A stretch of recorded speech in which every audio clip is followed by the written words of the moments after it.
pendengar Radio Gema Edukasi, kita kembali lagi berjumpa dalam acara Bimbingan Belajar Sebaya. Hari ini kita akan membahas mata pelajaran biologi dengan judul Pertumbuhan dan Perkembangan pada Tumbuhan untuk kelas 12 yang diproduksi oleh UPTD Balai Pengembangan Teknologi Pendidikan, Dinas Pendidikan dan Kebudayaan Provinsi Lampung.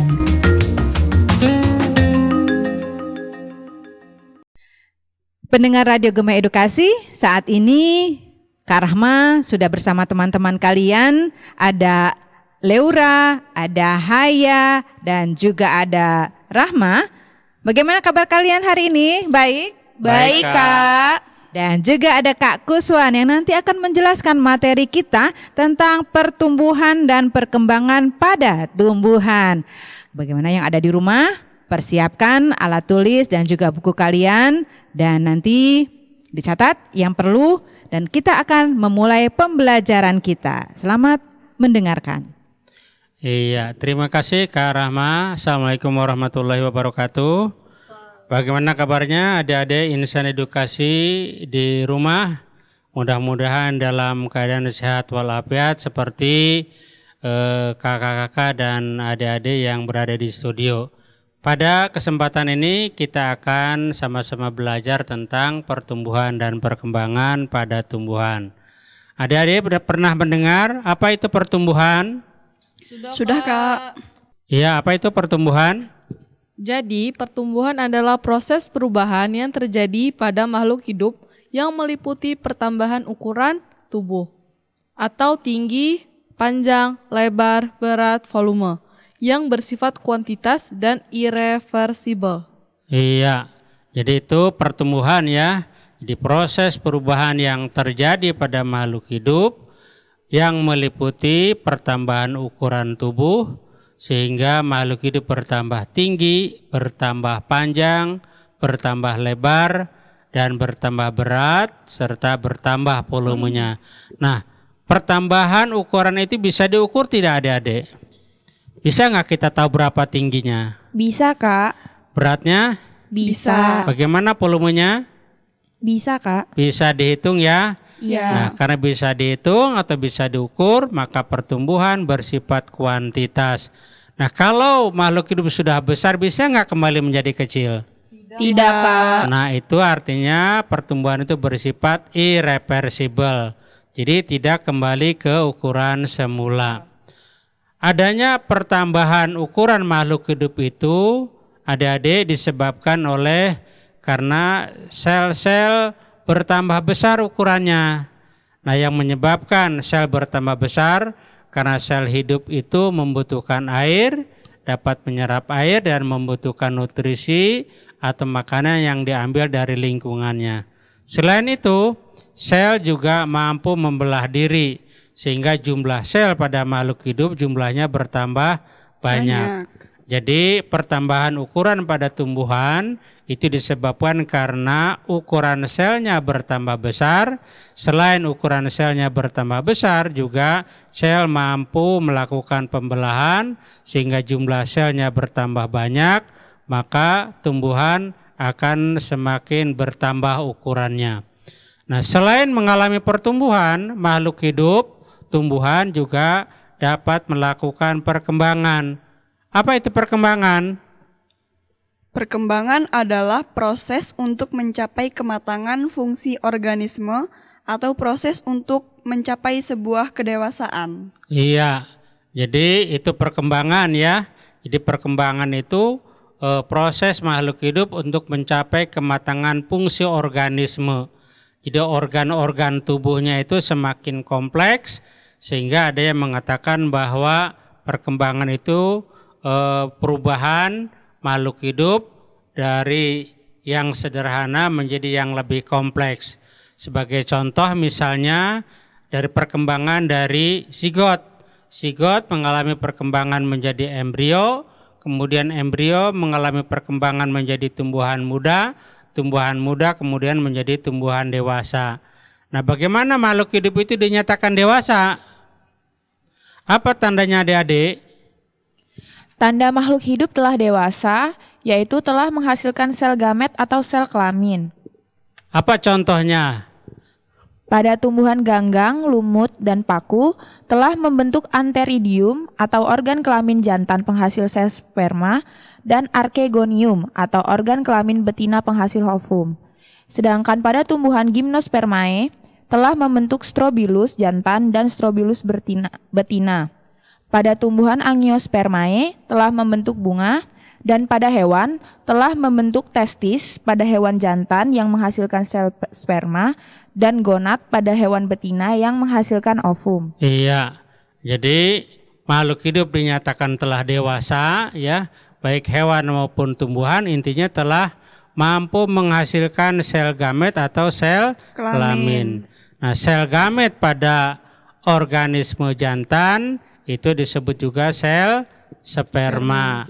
Kalau pada individu betina, sel kelaminnya disebut Ovum. disebut ovum atau sel telur. Nah, pada tumbuhan ganggang, lumut, dan paku, sel kelamin jantannya dihasilkan oleh organ antheridium, ya. Kalau pada betina, sel telurnya dihasilkan oleh organ archegonium. Pada tumbuhan Gymnospermae atau tumbuhan biji terbuka, itu tanahnya telah menghasilkan strobilus. Ada strobilus jantan, ada strobilus betina. Nah, pada bagian strobilus jantan menghasilkan sel sperma, pada bagian strobilus betina menghasilkan sel telur. Nah, kemudian pada tumbuhan Angiospermae atau disebut juga tumbuhan biji tertutup, ya, telah menghasilkan bunga. Nah, pada bunga ini ada organ atau gametofit jantan adalah anter, ada gametofit betina adalah putik. Pada anternya akan dihasilkan mikrospora sebagai kelamin jantan, dan pada putiknya akan dihasilkan makrospora sebagai gamet betina. Pada hewan itu akan menghasilkan testis, organ yang menghasilkan sel sperma. Pada hewan betina akan menghasilkan gonad yang menghasilkan ovum atau sel telur. Nah, bagaimana perbedaan pertumbuhan dengan perkembangan, adik-adik? Nah, perbedaannya ada di proses dan sifat. Kalau misalnya di proses pada pertumbuhan, perbedaannya yang pertama ada pada proses. Kalau pada pertumbuhan, pertambahan ukuran makhluk hidup bertambah tinggi atau lebar, berat, volume. Karena ukuran sel bertambah besar dan jumlah sel bertambah banyak atau melalui pembelahan sel. Perkembangan, perubahan makhluk hidup untuk mencapai tingkat kedewasaan atau struktur dan fungsi organ semakin kompleks dan sempurna melalui diferensiasi organogenesis, morfogenesis. Yang kedua, ada pada sifat. Kalau pada pertumbuhan ada kuantitas atau dapat diukur dan irreversibel atau tidak kembali ke ukuran semula. Sedangkan pada perkembangan kualitas atau tidak bisa diukur tapi bisa diamati. Iya, jadi adik-adik perbedaan pertumbuhan dan perkembangan, kakak ulang lagi ya. Jadi yang pertama adalah yang membedakannya adalah prosesnya. Kalau pada pertumbuhan itu prosesnya pertambahan ukuran makhluk hidup, yaitu bertambah tinggi, bertambah lebar, bertambah berat, dan bertambah volumenya. Nah, pertambahan ukuran ini disebabkan karena ukuran selnya bertambah besar dan jumlah selnya bertambah banyak. Mengapa ukuran sel bertambah besar? Karena sel menyerap air dan menyerap nutrisi dari lingkungan. Mengapa jumlah sel bertambah banyak? Karena sel melalui pembelahan sel. Karena selnya mengalami pembelahan sel. Nah, sedangkan kalau perkembangan adalah proses perubahan makhluk hidup untuk mencapai tingkat kedewasaan. Nah, di sini bisa ditunjukkan terjadi perubahan struktur dan fungsi organ yang semakin kompleks dan semakin sempurna. Karena pada perkembangan selain sel-selnya itu mengalami perubahan, ya, yang disebut dengan istilah mengalami diferensiasi, yaitu terjadi perubahan struktur dan fungsi sel sehingga selnya mengalami perubahan menjadi berbagai macam sel sehingga bisa menjadi berbagai macam jaringan.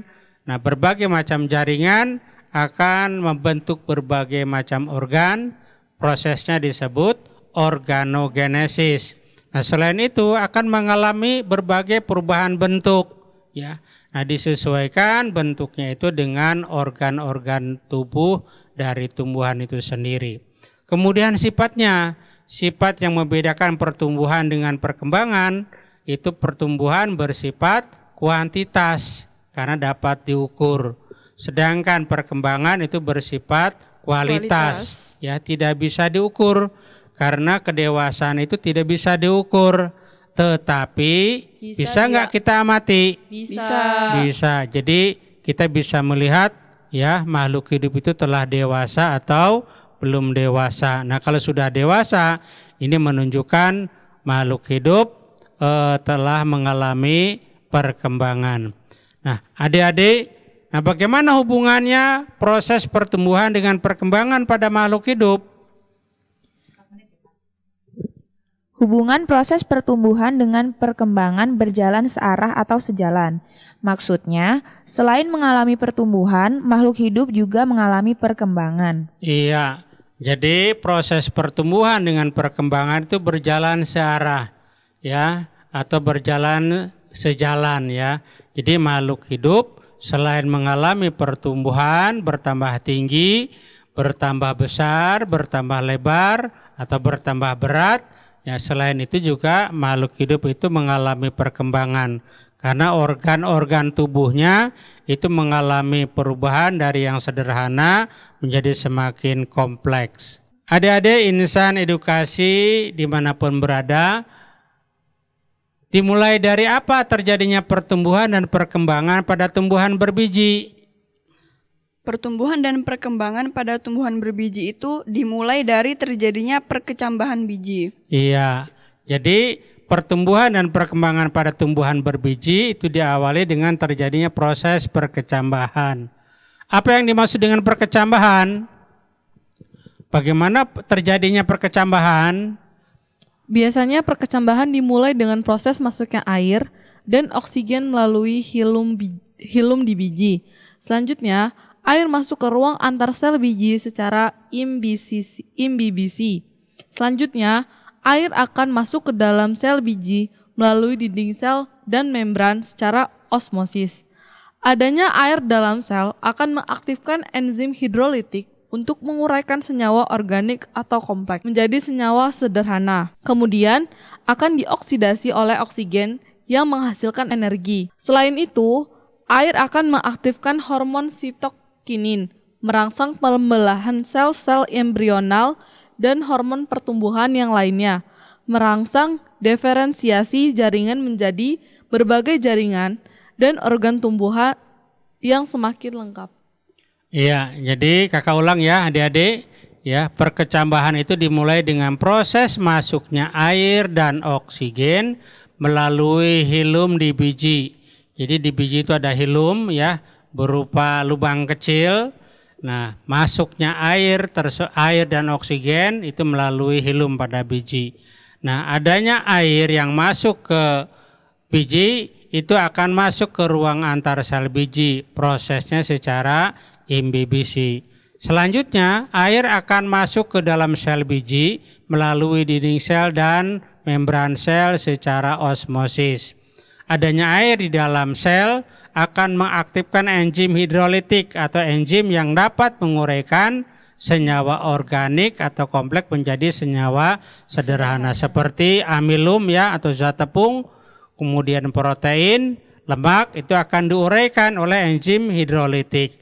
Misalnya kalau amilum diuraikan menjadi monosakarida, kemudian protein akan diuraikan menjadi asam amino, lemak akan diuraikan menjadi asam lemak dan gliserol. Selanjutnya senyawa-senyawa sederhana tersebut akan dioksidasi dengan adanya oksigen, karena yang masuk ke dalam biji tadi juga ada oksigen. Oksigen akan mengoksidasi senyawa sederhana sehingga menghasilkan energi. Nah, energinya akan digunakan untuk aktivitas hidup, diantaranya pembelahan sel atau terjadi perkecambahan biji. Nah, selain itu, adanya air di dalam biji akan mengaktifkan hormon sitokinin. Hormon sitokinin ini berfungsi merangsang pembelahan sel-sel embrional untuk melakukan pertumbuhan, pembelahan sel, kemudian merangsang diferensiasi jaringan menjadi berbagai macam jaringan dan menjadi berbagai macam organ sehingga tumbuhan memiliki organ yang lengkap. Oke, pendengar Radio Gema Edukasi, bagaimana? Semakin menarik ya? Nah, pembelajaran biologi ini sebenarnya menarik loh. Jadi kalian harus banyak membaca sehingga apapun yang dipelajari bisa diingat kembali. Yuk, kita rehat sebentar dan setelah ini kita akan kembali lagi. Tetaplah di sini di Radio Gema Edukasi dalam acara Bimbingan Belajar Sebaya. Hai pendengar Radio Gema Edukasi, nah kita kembali lagi di pembelajaran kita untuk hari ini tentang pertumbuhan dan perkembangan pada tumbuhan. Masih bersama dengan teman-teman kalian dari SMA Negeri 7 Bandar Lampung, ada Leura, Haya, dan juga Rohma. Dan Kak Kuswan sekarang akan melanjutkan materi kita, jadi siap-siap kalian untuk duduk rapi mendengarkan kelanjutan materi kita. Baik Kak Rohma, terima kasih. Bagaimana adik-adik insan Gema Edukasi di rumah? Sudah siap untuk melanjutkan pembelajaran hari ini? Iya, tentunya siap ya. Nah, selanjutnya tadi kita sudah berbicara tentang perkecambahan. Dimulai dari biji ya. Nah, kemudian apa saja sih bagian-bagian biji itu? Ya, sahabat, bagian-bagian biji yaitu antara lain kulit biji atau testa yang berfungsi melindungi endosperm dan embrio. Yang kedua, endosperm atau kotiledon berfungsi sebagai cadangan makanan bagi embrio selama perkecambahan setelah tumbuh daun. Lalu embrio atau calon individu baru yang terdiri dari radikula atau calon akar pada tumbuhan, monokotil dilindungi oleh koleoriza, tudung akar, lalu plumula, calon daun pada tumbuhan monokotil, dilindungi oleh koleoftil atau tudung daun. Yang terakhir di atas kotiledon disebut epikotil dan di bawah kotiledon disebut hipokoti. Iya, jadi itu ya bagian-bagian dari biji. Jadi pada bagian yang terpenting ya pada embrio. Jadi biji juga memiliki embrio ya. Embrio itu berasal dari zigot. Ya, nah embrio itu memiliki calon-calon ya, ada calon akar itu disebut dengan radikula. Nah pada tumbuhan monokotil ujung ujung akar dilindungi oleh koleoriza. Selain itu memiliki plumula atau calon daun pada tumbuhan monokotil. Plumula calon daun itu akan dilindungi oleh koleoptil. Nah, selain itu pada embrio juga pada saat mengalami pertumbuhan atau perkecambahan ada bagian yang disebut dengan epikotil, bagian yang terdapat di atas kotiledon. Sedangkan yang di bawah kotiledon itu disebut hipokotil. Epikotil itu akan menjadi ujung batang, sedangkan hipokotil itu akan menjadi batang pada saat mengalami pertumbuhan dan perkembangan. Nah, adik-adik, perkecambahan itu dibagi menjadi dua atau dibedakan menjadi dua. Ada perkecambahan epigeal, ada perkecambahan hipogeal. Nah, apa itu perkecambahan epigeal? Perkecambahan epigeal itu adalah perkecambahan pada tanaman yang kotiledonnya terangkat di atas permukaan tanah. Contohnya pada tanaman kacang hijau. Nah, kemudian bagaimana perkecambahan hipogeal? Perkecambahan hipogeal adalah perkecambahan pada tanaman di mana kotiledonnya berada di dalam tanah, contohnya pada kacang kapri. Iya. Jadi itu perkecambahan epigeal dan perkecambahan hipogeal. Nah, setelah mengalami perkecambahan, maka tumbuhan telah memiliki organ-organ yang lengkap, ya, memiliki organ akar, memiliki organ batang, dan memiliki organ daun. Bagaimana pertumbuhan dan perkembangan tumbuhan selanjutnya? Selanjutnya, pertumbuhan akan mengalami pertumbuhan primer dan pertumbuhan sekunder. Apa itu pertumbuhan primer? Pertumbuhan primer yaitu pertumbuhan memanjang yang terjadi akibat aktivitas meristem apikal di ujung akar dan di ujung batang. Pada meristem apikal terjadi pembelahan sel dan diferensiasi sel meristem, sehingga akar dan batang selain bertambah panjang juga memiliki jaringan yang semakin kompleks. Nah, kemudian apa pertumbuhan sekunder? Pertumbuhan sekunder adalah merupakan kelanjutan dari pertumbuhan primer yang hanya terjadi pada tumbuhan dikotil dan gimnospermae atau tumbuhan biji terbuka. Karena memiliki kambium. Kambium sel-selnya akan membelah ke arah luar membentuk floem, sedangkan ke arah dalam membentuk xilem.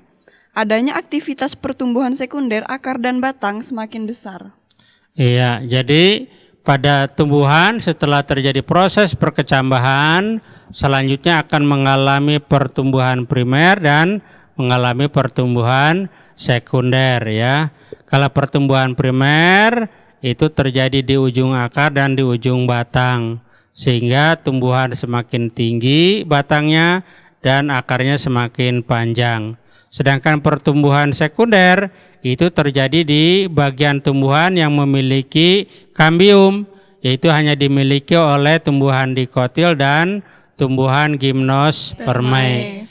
Nah, tumbuhan monokotil itu tidak mengalami pertumbuhan sekunder karena tidak memiliki kambium.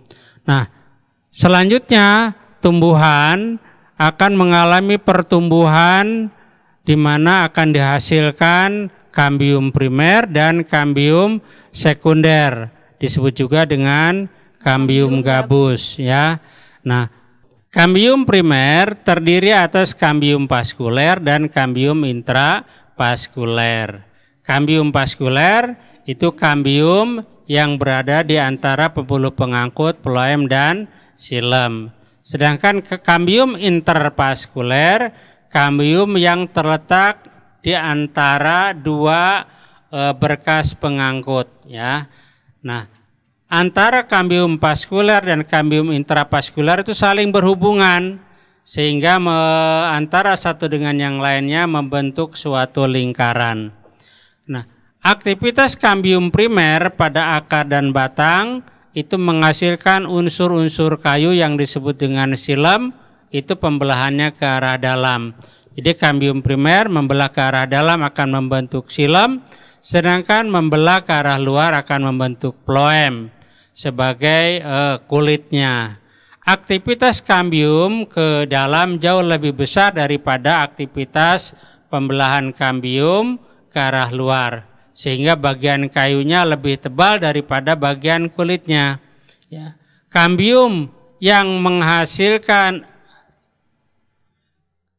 juga menghasilkan sel-sel hidup yang berderet-deret menurut arah jari-jari dari bagian kayu sampai kulitnya, yang disebut juga dengan jari-jari empulur.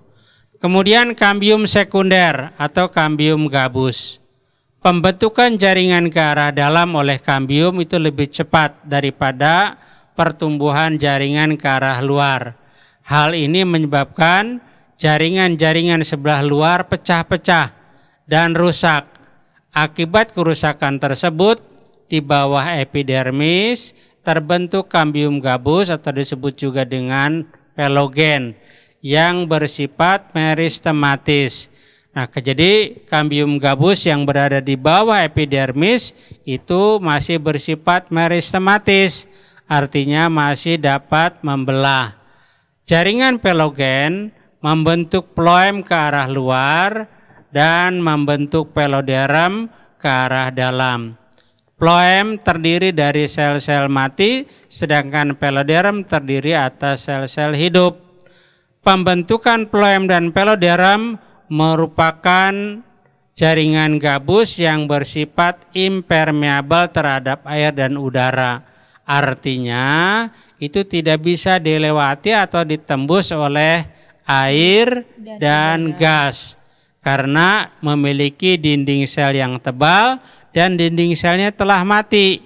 Nah, sehingga adaptasi tumbuhan untuk dapat menyerap air dan gas dengan air masuk melalui lentisel, yaitu merupakan bagian celah yang pecah dari epidermisnya. Nah, adik-adik, aktivitas pembentukan floem dan xilem itu dipengaruhi oleh musim. Sehingga pada musim kemarau, lapisan yang terbentuk itu lebih tipis daripada pada saat musim penghujan. Nah, perbedaan pertumbuhan ini membuat formasi lingkaran yang disebut dengan lingkaran tahun. Nah, ini untuk membedakannya kita lihat ya. Jadi jaringan yang terbentuk pada musim kemarau itu selnya kecil-kecil tetapi memiliki dinding sel yang tebal. Sedangkan yang dibentuk pembelahannya pada saat musim penghujan memiliki ukuran sel yang besar dan memiliki dinding sel yang lebih tipis. Nah, ini bisa kita gunakan untuk menghitung usia tumbuhan. Nah, jaringan atau bagian-bagian yang membentuk lapisan tebal tipis ini itu disebut juga dengan lingkaran tahun. Nah, ini kita lihat ya gambarnya ya. Nah, ini ada lapisannya. Nah, untuk adik-adik di rumah itu bisa melihat ya tentang lingkaran tahun ini pada tumbuhan, bisa di-download ya di internet. Itu terlihat nampak ya lingkaran-lingkaran yang jelas. Nah, lingkaran ini bisa kita gunakan untuk menghitung usia tumbuhan. Nah, ini adik-adik di studio, ini bisa dilihat ini ya. Lapisan-lapisan lingkaran tahunnya kita lihat ini ya. Ini ada mulai dari ini 1, 2, 3 ya. Nah, ini diperkirakan batang ini memiliki umur sekitar 24 tahun ya. Nah, ini sangat jelas.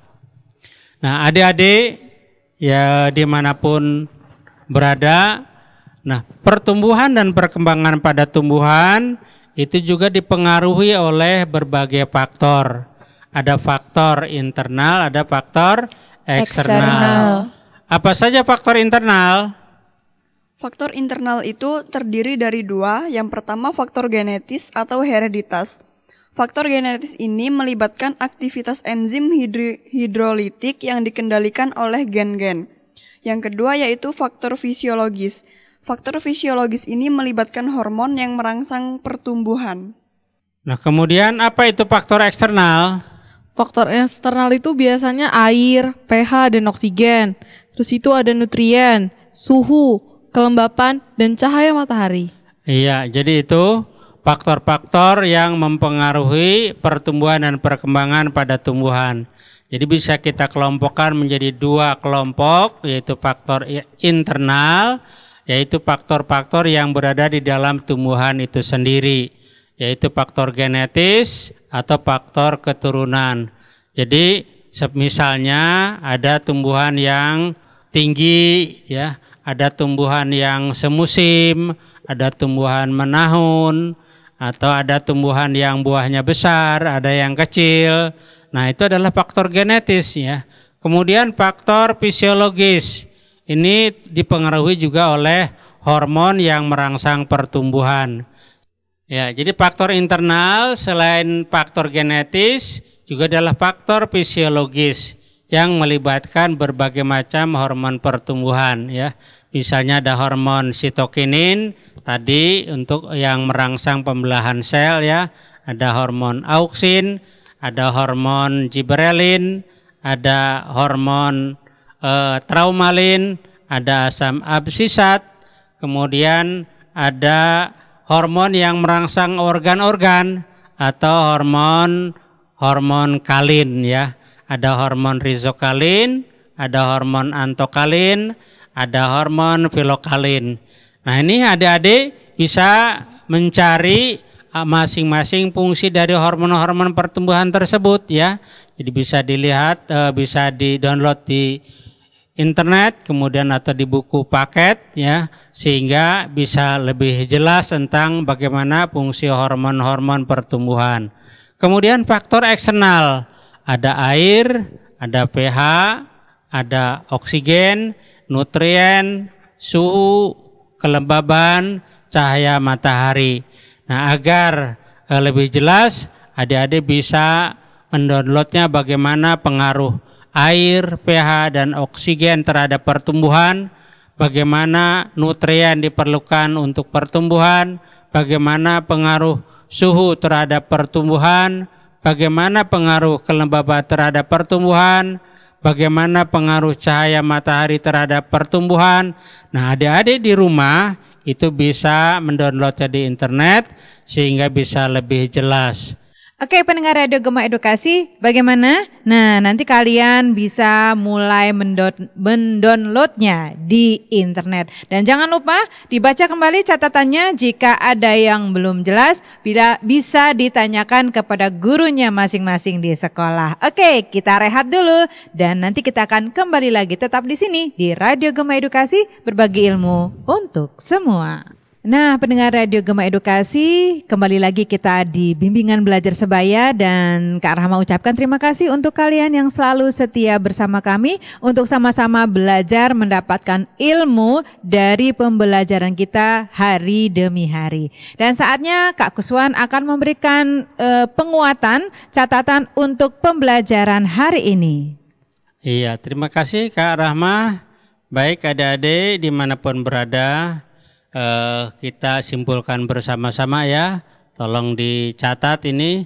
Yang pertama kesimpulannya bahwa pertumbuhan adalah proses pertambahan ukuran makhluk hidup sehingga makhluk hidup bertambah tinggi, bertambah lebar, bertambah berat dan bertambah volumenya. Nah, yang menyebabkan pertambahan ukuran karena terjadinya ukuran selnya bertambah besar dan jumlah selnya bertambah banyak. Yang menyebabkan ukuran sel bertambah besar karena sel menyerap air dan menyerap nutrisi dari lingkungan. Yang menyebabkan jumlah selnya bertambah banyak karena sel-sel membelah diri secara mitosis. Sedangkan perkembangan adalah proses perubahan makhluk hidup untuk mencapai tingkat kedewasaan. Nah, ini bisa dilihat perkembangan makhluk hidup ya, struktur dan fungsi organnya semakin kompleks, semakin sempurna. Nah, makhluk hidup dinyatakan telah dewasa apabila makhluk hidup tersebut telah mampu menghasilkan sel gamet, sel kelamin jantan pada organisme jantan dan sel kelamin betina pada organisme betina. Kalau pada tumbuhan, sel sperma itu akan dihasilkan oleh anter, pada putik akan menghasilkan sel telur sebagai kelamin betina. Pertumbuhan itu bersifat kuantitas dan bersifat irreversibel, sedangkan perkembangan bersifat kualitas. Nah, adik-adik, pertumbuhan dan perkembangan pada tumbuhan itu dipengaruhi oleh dua faktor. Yang pertama faktor internal, yaitu meliputi gen atau sifat menurun dan dipengaruhi oleh hormon. Nah, hormon ini juga bersifat internal karena hormon dihasilkan oleh sel-sel tubuh makhluk hidup. Yang kedua, faktor eksternal, yaitu faktor-faktor yang berada di luar tubuh makhluk hidup seperti suhu, air, oksigen, kemudian pH, ya, kemudian cahaya matahari, kemudian ketinggian dari permukaan tanah, ya, kemudian berada di dataran tinggi atau di dataran rendah. Ini juga mempengaruhi pertumbuhan dan perkembangan tumbuhan. Nah, kemudian yang terpenting lagi, ya, bahwa makhluk hidup itu ada pertumbuhannya yang terbatas, ada pertumbuhannya yang terbatas. Ya, yang tidak terbatas, contohnya tumbuhan menahun. seperti duren ya, pohon duren, kemudian rambutan, mangga dan lain sebagainya. Bisa adik-adik cari sendiri, itu diamati di sekitarnya. Jadi sepanjang tahun dia dapat terus tumbuh semakin tinggi dan semakin besar. Kemudian ada tumbuhan yang tumbuhnya pada sampai musim tertentu ya, hanya satu musim saja. Nah itu tumbuhan yang pertumbuhannya terbatas. Sebagai contoh bisa adik-adik amati misalnya adalah jagung ya, padi, kemudian sayur-sayuran seperti kacang, buncis, itu contoh tumbuhan yang termasuk tumbuhan semusim. Itu kesimpulan yang kita ambil pada pertemuan hari ini. Baik, terima kasih semuanya Kak Kuswan, Leura, Haya, dan Rohma yang telah hadir di Radio Gema Edukasi untuk belajar bersama-sama dengan teman-teman kalian. Terima kasih ya semuanya. Iya, Kak. Oke. Pendengar Radio Gema Edukasi, sampai di sini dulu perjumpaan kita dalam pembelajaran atau bimbel sebaya dalam mata pelajaran biologi tentang pertumbuhan dan perkembangan pada tumbuhan untuk kelas 12 dari Gedung UPTD Dinas Pendidikan dan Kebudayaan Provinsi Lampung. Radio Gema Edukasi berbagi ilmu untuk semua, mengucapkan terima kasih atas perhatiannya. Kita berjumpa kembali di lain kesempatan. Sampai jumpa.